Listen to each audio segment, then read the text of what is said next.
see the news about Metroid Prime 4? Did you see the news about Metroid Prime 4? Did you see the news about Metroid Prime 4? No, it's not delayed. It's not delayed, but they are doing something with this game that I don't think anyone could have ever anticipated. They took a Metroid game, a game series that I am not entirely fond of, a game I loved in Metroid Dread, I loved in Metroid Prime Remastered, but couldn't get into it as much as I wanted to.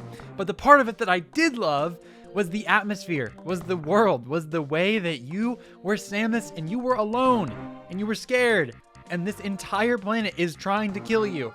And now in Metroid Prime 4, we have Myles Mackenzie. And I don't want to overreact. I truly don't want to overreact here, but this could be one of Nintendo's biggest disasters that we have ever seen. Hello, my name is Ray. Let's talk about this a little bit more. Myles Mackenzie is the biggest problem in this game thus far. And here's the problem. They have been marketing this game. They have been showing us this game since 2017. Sure, they redid it. They scrapped it in 2019 and they restarted it. They gave it back to Retro Studios. And that's another thing, right? Retro Studios has never made a bad game. They've never made a bad game. The Metroid Prime trilogy is great. Donkey Kong Tropical Freeze and Country Returns, great. Perfect games. Metroid Prime 4 has the opportunity to be another great game from Retro Studios. And I don't think Myles Mackenzie here is going to change that fact. I think this could still be a great game. But in terms of what this series stands for, in terms of what Metroid has always been, which is a very moody, atmospheric, and exploratory franchise with no side characters other than very intimidating ones and ones that don't necessarily bring you any sort of comfort. Now, I'm not saying that this is bad for the series because it definitely could be a good thing in terms of growth. If this is what most people look for in AAA games, which it kind of is, weird, quippy side characters that help progress the story and relieve some tension, then maybe this will be one of the most successful Metroid games ever. There is a chance that this change does change the franchise forever, in a good way. But Metroid fans have come to expect something different than Myles freakin Mackenzie. Myles Mackenzie is the engineer of Metroid Prime 4 in this game. He is the very first NPC that all of these review, preview outlets, all these different places have been talking about. And Myles is annoying. He is very annoying in so many different ways. And the very first thing that you see of him is him sitting back. He's sitting down, he's laying down, he's looking up, and he's like, man, I'm here on this deserted planet, but at least I'm not back at my job. It's not funny. Stop the laughing track. It's not funny. This game, I don't know. I've seen a lot of people defend this in a weird roundabout way, saying that it's going to be fine, that he's actually a little bit funny, and that it's actually not a big deal because, oh, you just drop him off at the end of the section anyways, right? And then you move on to the next area. Well, we know for a fact there are more of these NPCs. There are more of these Federation troopers. And we can see in this new overview trailer, all of them. We see pretty much all of them. There's going to be a couple new ones probably outside of these, but we see the vast majority of what they're going to be. And I honestly think this is a good way to progress the series, adding in different characters around Samus. But Myles Mackenzie is not the way to do it, in my opinion. It's just not. And here's what I cannot get over. I cannot get over the fact that this game has been marketed for years now. We have now seen several different trailers of what this game is supposed to be. And what it's supposed to be is the fourth iteration of a Metroid Prime game. We've gotten 3 prior. We want it to be a different but better game from those 3. We want it to pick up on those themes, evolve the series, move it forward in a way that doesn't change its identity, and continue on. I'm not saying that this game is in fact changing the core identity in terms of gameplay, but in terms of everything around that gameplay, it has a chance to genuinely change it for the worse. And this really does leave open a lot of negative possibilities, but I suppose it also does give us some good choices as well, because if these characters end up being great, end up adding some story, if Myles is the worst of them, then this could be one of the best narrative-driven games that we have ever gotten from Nintendo. And I really do think Retro Studios knows what they're doing. But at the same time, why did you market this game for years? And this is the first that we're seeing of these NPCs. Why? Why did you act as though this game was going to be very similar to the other games in this franchise? Very similar to those games, that it was just going to be another one, but better. And yet, it wasn't. This whole time it wasn't. You revealed this weird motorcycle to us just in September for the first time in that Nintendo Direct, showing us an interesting looking, somewhat open world that we're going to be going from location to location to, but it also looks a little bit empty. It's just different for the sake of being different. And I just don't know if these NPCs are going to add anything to this experience other than some cringe, because Samus is not going to be talking in this game. We know that for somewhat of a fact. Like, she definitely could say some random line at the end of the game. I doubt it, but we know for the majority of this game, she is going to be that silent protagonist that she has always been. They're not going to all of a sudden give her tons of dialogue like they would never do with Master Chief with the Halo series developers, like they would never do with Mario or Link. Like, we're not going to see these characters all of a sudden start talking, because that's just not how they have been in the past. Retro Studios did not need to go out and change this entire franchise forever. They didn't need to do that. They were given this game because they were the studio that Nintendo trusted to turn it around.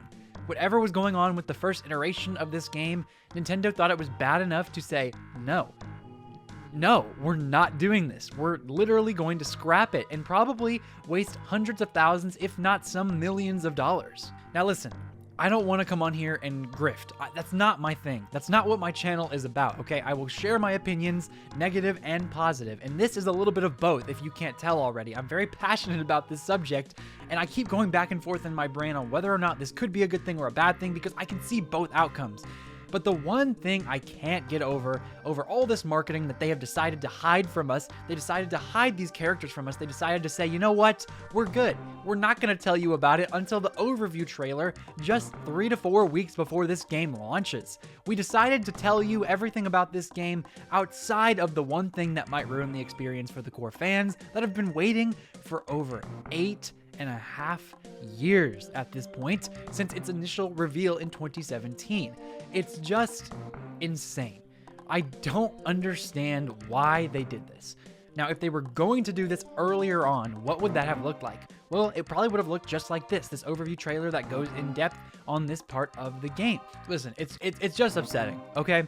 I could talk all day about this marketing. I could talk all day about how they hid Myles, Mackenzie, and they hid these NPCs from us, because I suppose you could say this is how they would do it for other games, right? Like, oh, sometimes they hide features that they think we're going to love until the last second, and then we see it and we're like, oh my gosh, they didn't tell us about this. This is a feature of the game that I feel like they would have shown us sooner. And maybe they think that they did show us this sooner because they showed us off a bunch of gameplay in a gameplay treehouse back in what, like June, earlier this year, somewhere around that April Direct. They were able to show us more gameplay, and we saw a bunch of humans with Samus, but we thought that that was just going to be the beginning part of this game, and that you would get away from these NPCs, and then you would just be teleported to this new planet. Let me calm down. I literally am stuttering through these words right now. Here is the thing. This is what I need to talk about. This is why I'm here to begin with. I think people can take this to the extreme, and maybe I did a little bit here in this video today. But what I want you to really take away from this video is none of us have played the game yet, okay? It's okay for us to share our opinions. In fact, I just did, right? I just came on here and blabbered about everything I feel about this game and what it could be and why the marketing was so weird and why Nintendo hid it from us and why they're changing one of the core parts of the Metroid franchise in terms of atmosphere and all of that. But we've not played the game yet, okay? And that is a huge but in this scenario. It is a huge but, because we have no clue what this game is going to hold for us in terms of these NPCs. And if I'm being honest with you, when I watched that overview trailer for the first time, I thought, wow, this is actually looking really cool. It looks like they're evolving the series in a positive direction. I was excited to see these NPCs and them being able to help us in the gameplay, and hopefully them giving us little quests to do outside of simple escort missions that you have to do to progress the main story. I hope it's not just that, like it is with Myles McKenzie at the beginning of this game apparently. But with these other NPCs, like I was just talking about in my Pokemon Pocopia video, I was so excited to see that Pokemon were going to give you quests, we're going to give you little things to keep you involved in this world and to keep you immersed. I hope they do a similar thing here in Prime 4, and I thought it was going to be a great idea. I really did, until we saw the previews and until we saw Myles freakin McKenzie doing his weird Hollywood-esque thing of just going out there and complaining and being this weird tension reliever in a game that is supposed to be constant tension. It's just odd. But we don't know anything about this game yet. We know all of these different features. We know what it could be, but we don't yet know exactly what it is. So let's not grift and let's not cope. Let's not do all of these different things that I have seen people on Twitter doing over the weekend that have just been going crazy about. Let's take a step back. You know what? Let me take a. I'm gonna take a step back, and we're gonna say, wait and see what this game is going to be.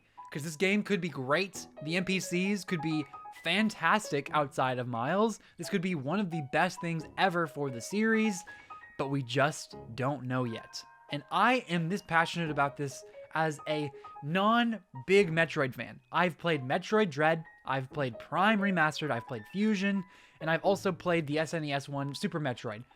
Those games are great. I love all of them. I completed them all, but the problem is I know this game's core, I know the core audience, and at this point we've all seen the Arlo video talking about this, and we all know how he feels about it.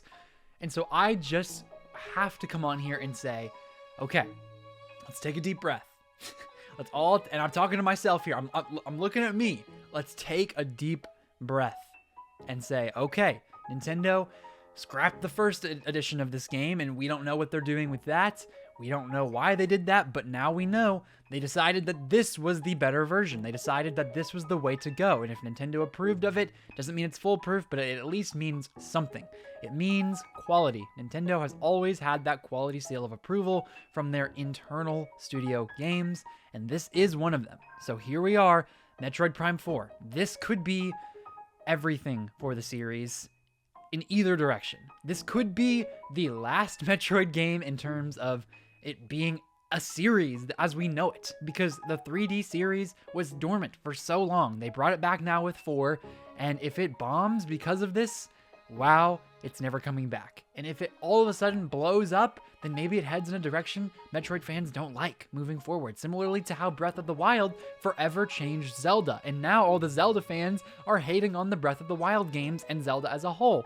And here we are in this weird Nintendo year in which every single game we've gotten has had some sort of controversy, and it's not ending anytime soon, and it's not ending with this game. So here we are, we're taking a step back, and we're saying, let's calm down, we're gonna wait, and we're all gonna play this game together, and we're gonna come to our own conclusions, and best believe, I will come to my own conclusions, I will make a video on it, and you will know what I believe about this game. So thank you for making it to the end of this video. Let's scoot back up here now. Thank you for making it to the end of this video. If this is your first time here, make sure you press that like button and subscribe button to join the channel. Click the notification bell to know exactly when all of my videos release. As we see here with this weird lighting, like I'm recording this at the end of the day and the sun's going down, so I've got double lighting on my face here, but don't even worry about that. Make sure you also decide to join the membership program if you have the capabilities to do so to help support the channel and be able to get early access to all of my videos. I appreciate every single one of you for watching this all the way to the end. Make sure you click on the left side of your screen to see my video talking about the Mario Galaxy movie, and click on the right side of your screen to see my Pokemon Pokopia video covering that game keycard controversy and everything about that game's new trailer. Thanks once again for making it to the end of the video. You are amazing. Have yourself a phenomenal Myles McKenzie loving day? I don't know. Day. This has been Ray's Nintendo Talk. I have been Ray, and I will see you all in the next video.